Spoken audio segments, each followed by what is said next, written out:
नमस्कार दोस्तों, Manish education club में आपका स्वागत है।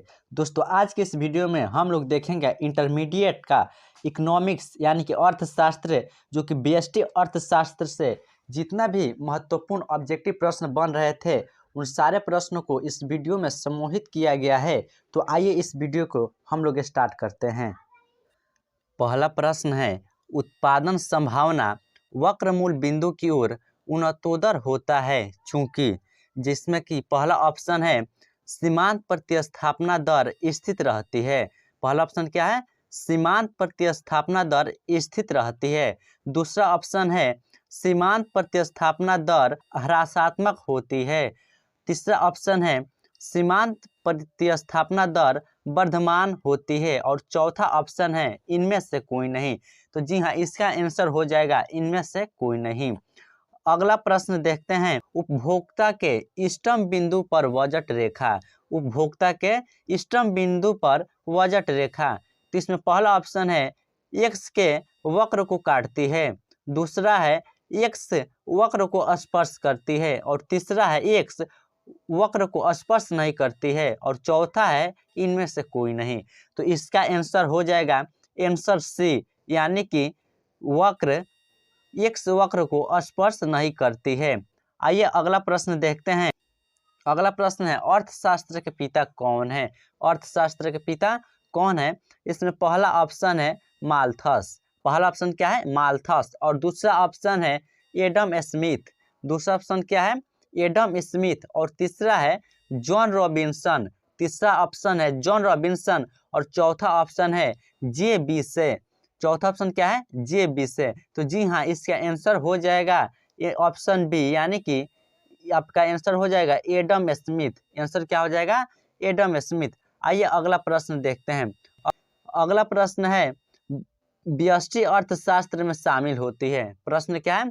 व्यष्टि अर्थशास्त्र में शामिल होती है। पहला ऑप्शन है छोटे छोटे चर। पहला ऑप्शन क्या है? छोटे छोटे चर। दूसरा ऑप्शन है व्यक्तिगत इकाई। दूसरा ऑप्शन क्या है? व्यक्तिगत इकाई। और तीसरा ऑप्शन है व्यक्तिगत मूल्य निर्धारण। तीसरा ऑप्शन क्या है? व्यक्तिगत मूल्य निर्धारण। और चौथा है इनमें सभी। तो जी हाँ, इसका आंसर हो जाएगा इनमें सभी, यानी कि छोटे छोटे चर भी होगा, व्यक्तिगत इकाई भी होगा, व्यक्तिगत मूल्य निर्धारण भी होगा। तो इसका आंसर हो जाएगा इनमें से सभी। अगला प्रश्न देखते हैं, अर्थशास्त्र का चयन का तर्कशास्त्र है किसने कहा? क्वेश्चन है, अर्थशास्त्र चयन का तर्कशास्त्र है किसने कहा? ये वाक्य किसने कहा? तो पहला ऑप्शन है हिक्स। पहला ऑप्शन क्या है? हिक्स। दूसरा ऑप्शन है केन्स। तीसरा ऑप्शन है रॉबिन्स। और चौथा ऑप्शन है मार्शल। तो जी हाँ, इसका आंसर हो जाएगा ऑप्शन सी, यानी कि रॉबिन्स। इसका आंसर क्या हो जाएगा? रॉबिन्स। आइए अगला प्रश्न देखते हैं। अगला प्रश्न है, किसने कहा अर्थशास्त्र धन का विज्ञान है? किसने कहा कि अर्थशास्त्र जो है किसका विज्ञान है? तो धन का विज्ञान है। तो इसमें पहला ऑप्शन है रॉबिन्स। पहला ऑप्शन क्या है? रॉबिन्स। दूसरा ऑप्शन है मार्शल। दूसरा ऑप्शन क्या है? मार्शल। और तीसरा ऑप्शन है एडम स्मिथ। तीसरा ऑप्शन है एडम स्मिथ। और चौथा ऑप्शन है जेके मेहता। तो इसका आंसर हो जाएगा ऑप्शन सी, यानी कि एडम स्मिथ। आंसर क्या हो जाएगा? Adam Smith. आइए अगला प्रश्न देखते हैं। अब अगला प्रश्न है, सबसे पहले माइक्रो शब्द का प्रयोग किसने किया? क्वेश्चन क्या है? सबसे पहले माइक्रो शब्द का प्रयोग किसने किया? तो इसका पहला ऑप्शन है मार्शल। दूसरा है केन्स। और तीसरा है रेगनर फ्रिश। और चौथा है बोल्डिंग। पहला ऑप्शन मार्शल। दूसरा ऑप्शन केन्स। तीसरा ऑप्शन है रेगनर फ्रिश। और चौथा ऑप्शन है बोल्डिंग। तो इसका आंसर हो जाएगा ऑप्शन नंबर सी, यानी कि Ragnar Frisch. Option number C, Ragnar Frisch. आइए अगला प्रश्न देखते हैं। अगला प्रश्न है, पुस्तक an inquiry into nature and causes of health of nation के लेखक हैं। पहला ऑप्शन है मार्शल। दूसरा ऑप्शन है एडम स्मिथ। और तीसरा ऑप्शन है रेगनर फ्रिश। और चौथा ऑप्शन है इनमें से कोई नहीं। चौथा ऑप्शन क्या है? इनमें से कोई नहीं। तो इसका आंसर हो जाएगा ऑप्शन डी, इनमें से कोई नहीं। आइए अगला प्रश्न देखते हैं। अगला प्रश्न है, अर्थशास्त्र की कल्याण संबंधी परिभाषा के जन्मदाता थे। यानी कि अर्थशास्त्र की कल्याण संबंधी परिभाषा के जन्मदाता थे। पहला ऑप्शन है मार्शल, दूसरा ऑप्शन है रॉबिन्स और तीसरा ऑप्शन है एडम स्मिथ और चौथा ऑप्शन है सैमुअल्सन। चौथा ऑप्शन क्या है? सैमुअल्सन। तो इसका आंसर हो जाएगा ऑप्शन नंबर ए यानी कि मार्शल। इसका आंसर क्या हो जाएगा? मार्शल। आइए अगला प्रश्न देखते हैं। अगला प्रश्न है अर्थशास्त्र मानव कल्याण का विज्ञान है, यह कथन किसका है?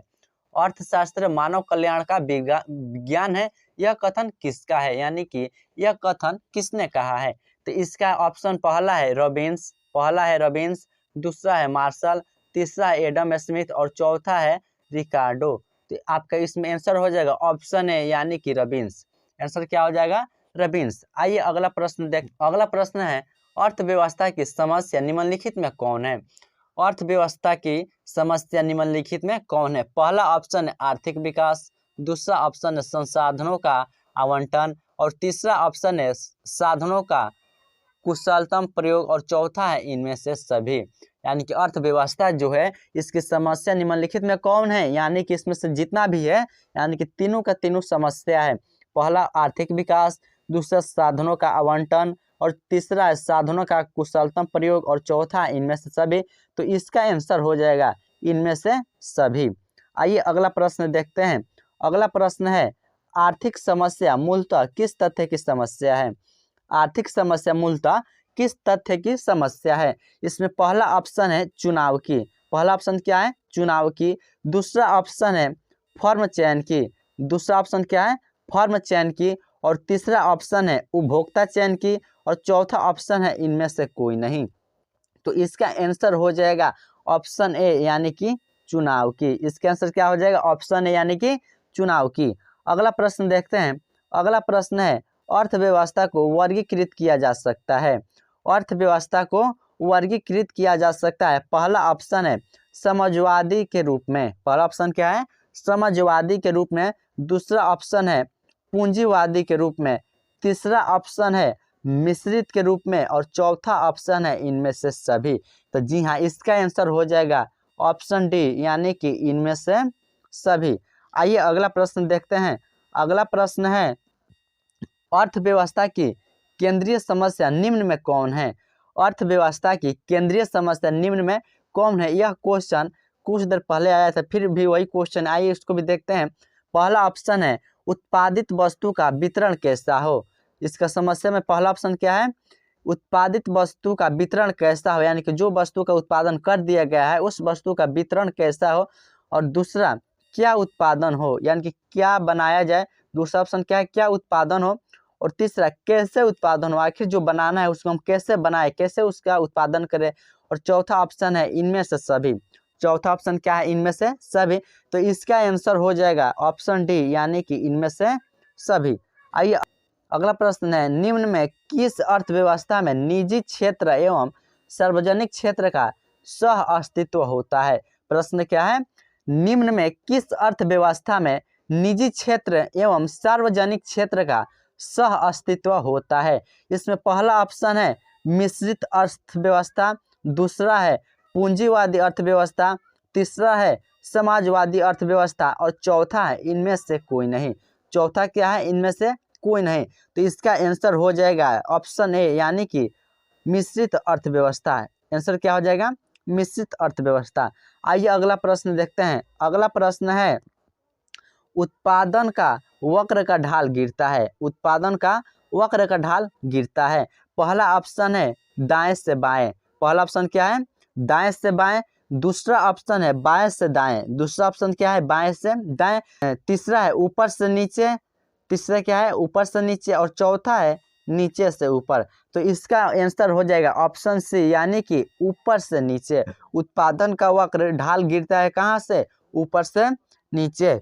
आइए अगला प्रश्न देखते हैं। अगला प्रश्न है उत्पादन संभावना वक्र।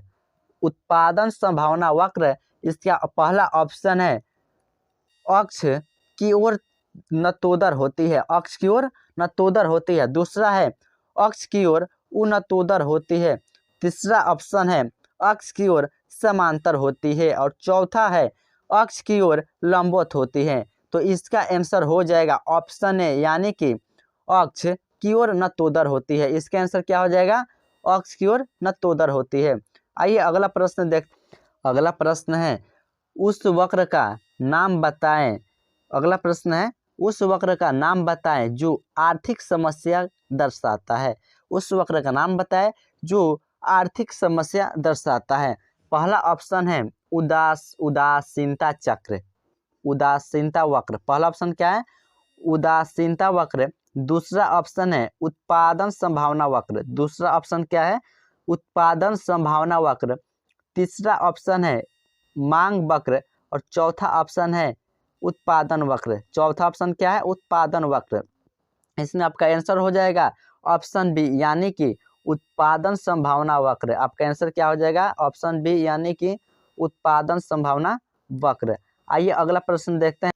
अगला प्रश्न है एक समाजवादी अर्थव्यवस्था का मुख्य उद्देश्य क्या होना चाहिए, यानी कि क्या होता है। एक समाजवादी जो अर्थव्यवस्था होता है उसका मुख्य उद्देश्य क्या होता है, आइए उसको देखते हैं। इसमें पहला ऑप्शन है मुनाफा कमाना यानी कि फायदा कमाना। दूसरा ऑप्शन है अधिकाधिक उत्पादन यानी कि अधिक से अधिक उत्पादन करना। और तीसरा है आर्थिक स्वतंत्रता। तीसरा क्या? आर्थिक स्वतंत्रता। और चौथा है अधिकतम लोक कल्याण, अधिकतम लोक कल्याण। तो इसका मुख्य उद्देश्य जो होना चाहिए अर्थव्यवस्था का यानी कि ऑप्शन डी अधिकतम लोक कल्याण, यानी कि ज़्यादा से ज़्यादा लोग के कल्याण के बारे में सोचना चाहिए। अगला प्रश्न है आर्थिक समस्या क्या है। अगला प्रश्न क्या? आर्थिक समस्या क्या है। इसमें पहला ऑप्शन है आर्थिक समस्या चुनाव की समस्या या साधनों के बचतपूर्ण प्रयोग की समस्या है। पहला ऑप्शन क्या है? आर्थिक समस्या चुनाव की समस्या या साधनों के बचतपूर्ण प्रयोग की समस्या है। अगला है ऑप्शन बी आर्थिक समस्या चुनाव की समस्या नहीं है। आर्थिक समस्या चुनाव की समस्या नहीं है। तीसरा है आर्थिक समस्या परिवार की समस्या। और चौथा है इनमें से सभी। चौथा क्या है? इनमें से सभी। तो इसका आंसर हो जाएगा ऑप्शन ए यानी कि आर्थिक समस्या चुनाव की समस्या या साधनों के बचतपूर्ण प्रयोग की समस्या है। आइए अगला प्रश्न देखते हैं।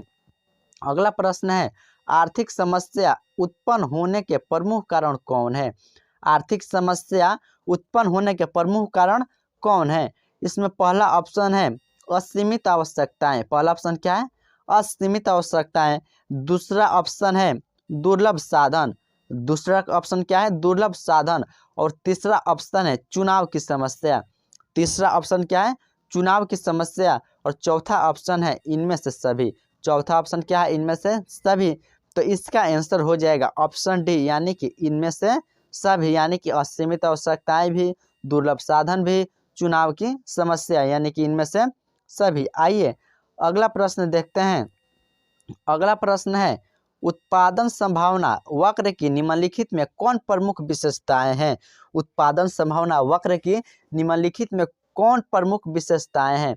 इसमें पहला ऑप्शन है ऑप्शन ए उत्पादन संभावना वक्र बाएं से दाएं नीचे की ओर गिरता है। पहला ऑप्शन क्या है? उत्पादन संभावना वक्र बाएं से दाएं नीचे की ओर गिरता है। ऑप्शन बी है उत्पादन संभावना वक्र मूल बिंदु की ओर नतोदर होता है। सी है ई और बी दोनों। और चौथा है इनमें से सभी। तो इसका आंसर हो जाएगा सी यानी कि ई और बी दोनों, यानी कि उत्पादन संभावना वक्र बाएं से दाएं नीचे की ओर गिरता है और दूसरा है उत्पादन संभावना वक्र मूल बिंदु की ओर नतोदर होता है।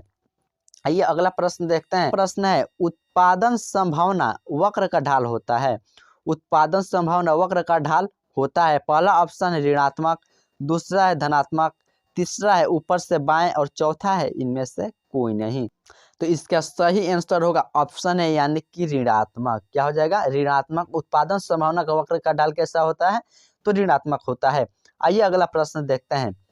अगला प्रश्न है अर्थव्यवस्था की केंद्रीय समस्या कौन सी है। अर्थव्यवस्था की केंद्रीय समस्या कौन सी है।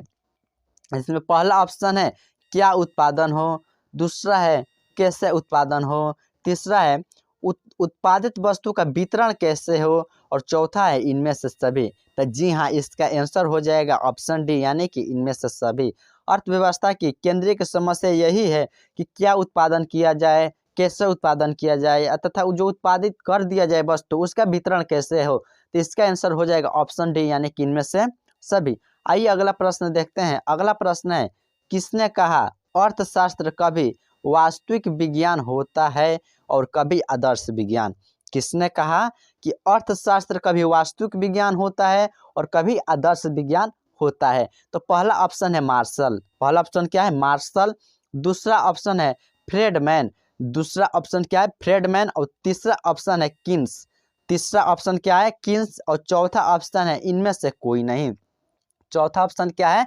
इनमें से कोई नहीं। तो इसमें आपका आंसर हो जाएगा ऑप्शन है यानी कि मार्शल। आंसर क्या हो जाएगा? ऑप्शन है यानी कि मार्शल। आइए अगला प्रश्न देखते हैं। अगला प्रश्न है, निम्न अर्थशास्त्री में कौन कल्याणवादी विचारधारा के नहीं है? निम्न अर्थशास्त्री में कौन कल्याणवादी विचारधारा के नहीं है? यानी कि कौन ऐसा अर्थशास्त्री है जो कल्याणवादी विचारधारा के नहीं है? इसमें पहला ऑप्शन है जेबी से। पहला ऑप्शन क्या है? जेबी से। दूसरा ऑप्शन है मार्शल। तीसरा ऑप्शन है पिगू और चौथा ऑप्शन है कैनन। तो इसमें आंसर हो जाएगा ऑप्शन है यानी कि जेबी से। आंसर क्या हो जाएगा? जेबी से। आइए अगला प्रश्न देखते हैं। आपका अगला प्रश्न है, निम्नलिखित में कौन उत्पत्ति का साधन नहीं है? निम्नलिखित में कौन उत्पत्ति का साधन नहीं है? इसमें पहला ऑप्शन है भूमि। पहला ऑप्शन क्या है? भूमि। दूसरा है श्रम। तीसरा है मुद्रा और चौथा है पूंजी। इसमें आपका आंसर हो जाएगा ऑप्शन ए यानी कि भूमि। आंसर क्या हो जाएगा? भूमि। आइए अगला प्रश्न देखते हैं। अगला प्रश्न है, अर्थशास्त्र कभी वास्तविक विज्ञान होता है और कभी आदर्श विज्ञान होता है? किसने कहा? यानी कि ये बात किसने बोला है? ये वाक्य किसने बोला है? अर्थशास्त्र कभी वास्तविक विज्ञान होता है और कभी आदर्श विज्ञान होता है। इसमें पहला ऑप्शन है फ्रेडमैन। पहला ऑप्शन क्या है? फ्रेडमैन। दूसरा ऑप्शन है केन्स। तीसरा ऑप्शन है मार्शल और चौथा ऑप्शन है इनमें से कोई नहीं। तो इसका आंसर हो जाएगा ऑप्शन सी यानी कि मार्शल। मार्शल ने ही बोला था कि अर्थशास्त्र कभी वास्तविक विज्ञान है और कभी आदर्श विज्ञान है। आइए अगला प्रश्न देखते हैं। अगला प्रश्न है, निम्नलिखित में कौन कल्याणवादी विचारधारा के नहीं है? निम्नलिखित में कौन कल्याणवादी विचारधारा के नहीं है? पहला ऑप्शन है जेबी से। पहला ऑप्शन क्या है? जेबी से। दूसरा ऑप्शन है मार्शल। तीसरा ऑप्शन है पिगू और चौथा ऑप्शन है केनन। चौथा ऑप्शन क्या है? केनन। तो इसमें आंसर हो जाएगा ऑप्शन है यानी कि जेबी से। जेबी से जो थे वो कल्याणवादी विचारधारा के नहीं थे, लेकिन इसमें आंसर जो दिया है थोड़ा गलत दे दिया, इसके लिए हम माफ़ी मांगना चाहेंगे। तो इसका आंसर हो जाएगा ऑप्शन है यानी कि जेबी से।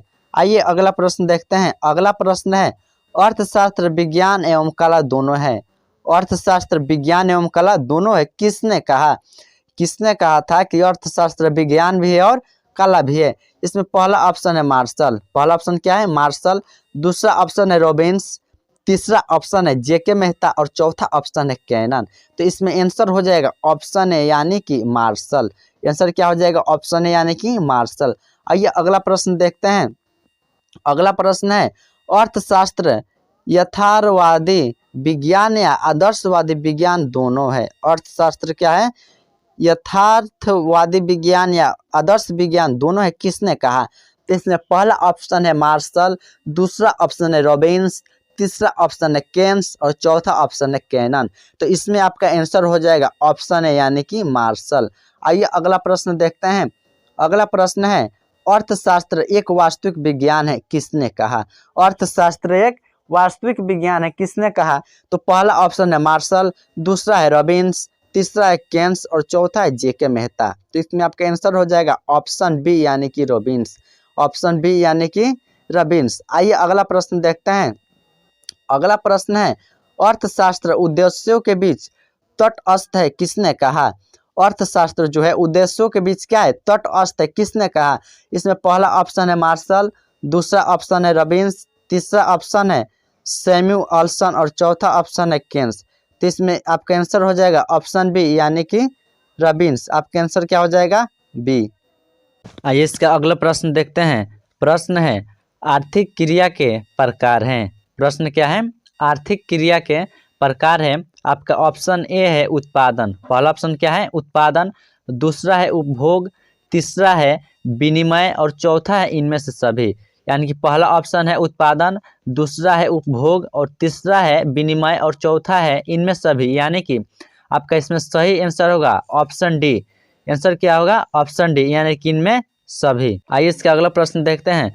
अगला प्रश्न है दुर्लभता संबंधी विचारधारा है। अगला प्रश्न है दुर्लभता संबंधी विचारधारा है। आपका पहला ऑप्शन है मार्शल, दूसरा ऑप्शन है रॉबिन्स, तीसरा ऑप्शन है केन्स और चौथा ऑप्शन है जेके मेहता।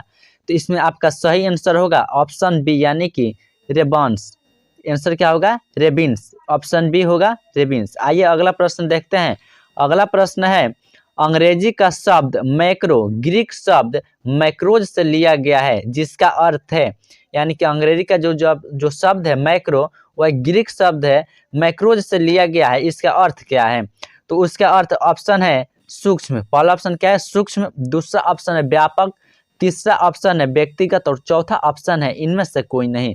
तो इसका आंसर होगा ऑप्शन बी, यानी कि व्यापक। आपका आंसर क्या होगा? ऑप्शन बी, यानी कि व्यापक। आइए अगला प्रश्न देखते हैं।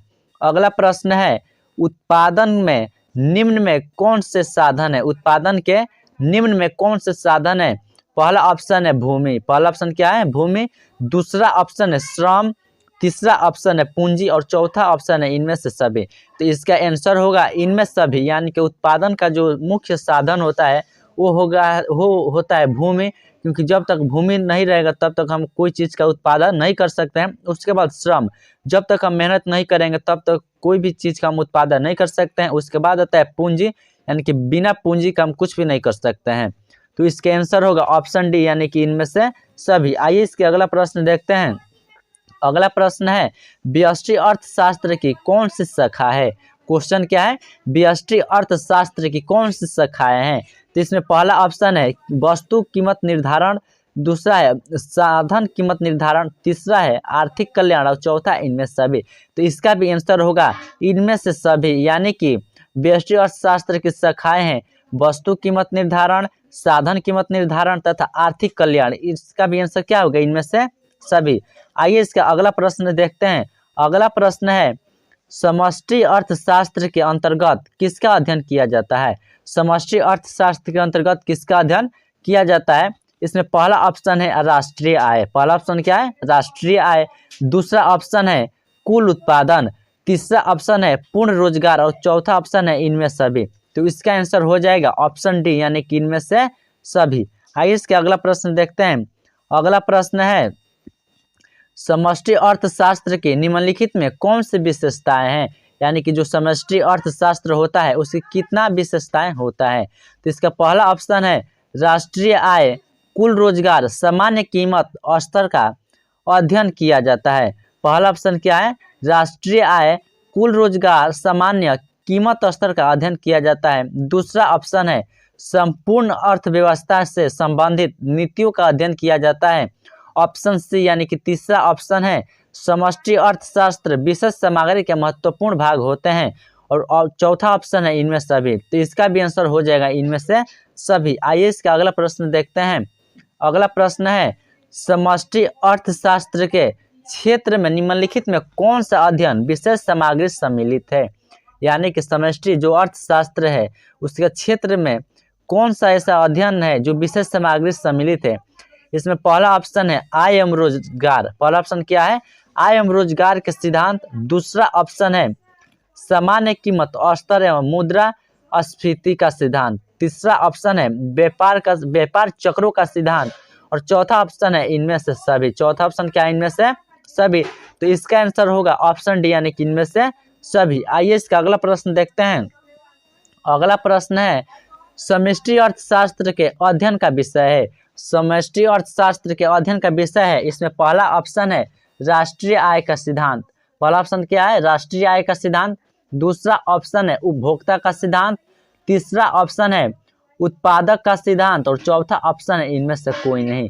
तो इसका आंसर हो जाएगा ऑप्शन है, यानी कि राष्ट्रीय आय का सिद्धांत। आइए इसका अगला प्रश्न देखते हैं।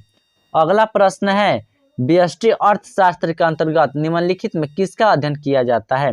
व्यष्टि जो अर्थशास्त्र है उसके अंतर्गत किसका अध्ययन किया जाता है? तो इसमें पहला ऑप्शन है व्यक्तिगत परिवार। पहला ऑप्शन क्या है? व्यक्तिगत परिवार। दूसरा ऑप्शन है व्यक्तिगत उद्योग। दूसरा ऑप्शन क्या है?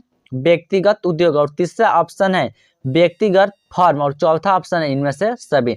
तो इसका आंसर हो जाएगा ऑप्शन नंबर डी, यानी कि इनमें से सभी। आइए इसका अगला प्रश्न देखते हैं। अगला प्रश्न है आर्थिक क्रियाओं में निम्न में कौन से प्रकार है? क्वेश्चन क्या है? आर्थिक क्रियाओं के निम्न में से कौन से प्रकार है? पहला ऑप्शन है उत्पादन, दूसरा ऑप्शन है उपभोग, चौथा ऑप्शन है विनिमय एवं निवेश और चौथा ऑप्शन है इनमें से सभी। तो इसका आंसर हो जाएगा ऑप्शन नंबर डी, इनमें से सभी। आइए इसका अगला प्रश्न देखते हैं। अगला प्रश्न है एडम स्मिथ के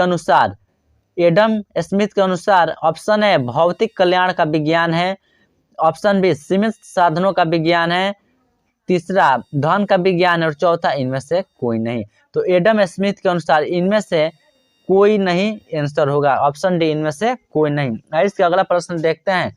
अगला प्रश्न है निम्न में किस आधार पर आर्थिक समस्याओं का ढांचा खड़ा है? निम्न में किस आधार पर आर्थिक क्रियाओं का ढांचा खड़ा है? पहला ऑप्शन है सीमित साधनों। पहला ऑप्शन क्या है? सीमित साधनों। दूसरा ऑप्शन है असीमित आवश्यकताओं, तीसरा ऑप्शन है ए एवं बी दोनों और चौथा ऑप्शन है इनमें से कोई नहीं। तो इसका आंसर हो जाएगा ऑप्शन सी, यानी कि ए और बी दोनों। आइए इसका अगला प्रश्न देखते हैं। अगला प्रश्न है अस्थाई पूंजी का उपयोग क्या है? अस्थाई जो पूंजी होता है उसका उपयोग क्या है? इसमें पहला ऑप्शन है पूंजी निर्माण। पहला ऑप्शन क्या है? पूंजी निर्माण। दूसरा ऑप्शन है घिसावट, तीसरा ऑप्शन है निवेश और चौथा ऑप्शन है इनमें से सभी। तो इसका सही आंसर हो जाएगा ऑप्शन नंबर बी, यानी कि घिसावट।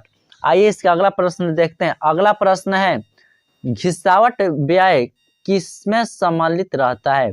घिसावट व्यय किसमें सम्मिलित रहता है? इसका ऑप्शन ए है जीएनपीपी, ऑप्शन बी एनएनपीएमपी और ऑप्शन सी एनएनपीएफसी और चौथा ऑप्शन है इनमें से कोई नहीं। तो इसका आंसर हो जाएगा ऑप्शन ए, यानी कि जीएनपीपी। आइए इसके अगला प्रश्न देखते हैं। अगला प्रश्न है द्वितीयक क्षेत्र में निम्नांकित में कौन सी सेवाएं सम्मिलित है? द्वितीयक क्षेत्र में निम्नांकित में कौन सी सेवाएं सम्मिलित है? पहला ऑप्शन है बीमा, दूसरा ऑप्शन है विनिर्माण, तीसरा ऑप्शन है व्यापार और चौथा ऑप्शन है बैंकिंग। तो इसका ऑप्शन नंबर बी सही हो जाएगा, यानी कि विनिर्माण। तो आज की वीडियो में बस इतना ही। मिलते हैं अगले वीडियो में, तब तक के लिए धन्यवाद।